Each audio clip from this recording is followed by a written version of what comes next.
Ganito ang luto sa pansit naman mga mamis. Pang merienda, pang okasyon, pwedeng-pwede kasi malasang malasa ito. Dahil Sabado ngayon, lahat kami andito sa bahay kaya family day.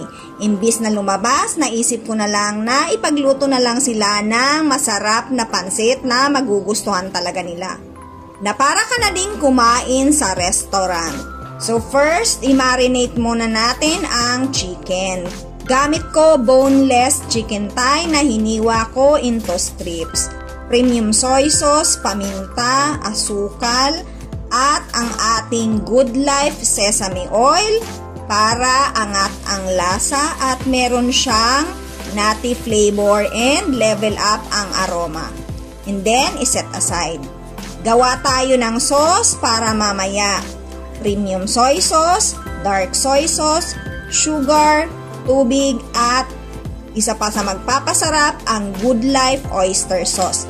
Haluin at iset aside.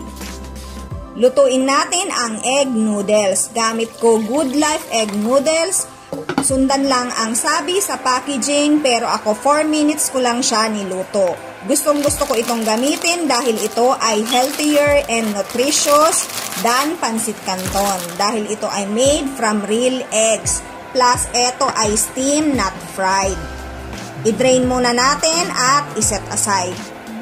Unahin nating lutuin ang marinated chicken. Kapag luto na, iset aside natin at mamaya ihahalo natin yan.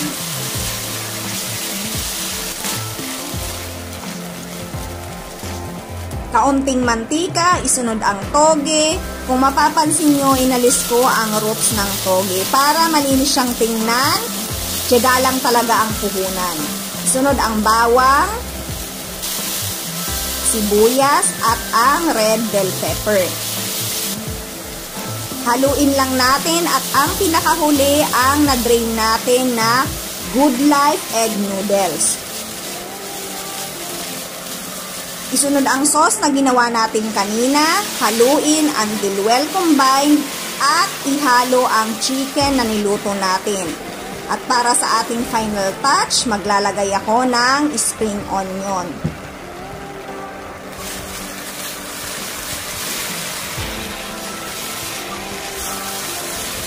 Mga mamis, eto na yung ating finished product at pwede na tayong mag-plating.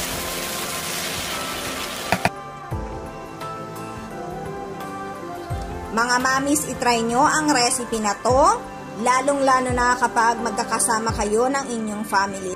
Sobrang malasa ito at alam ko magugustuhan ito ng family nyo kasi para na din kayong kumain sa restaurant. Hope you like it mga mamis! Enjoy!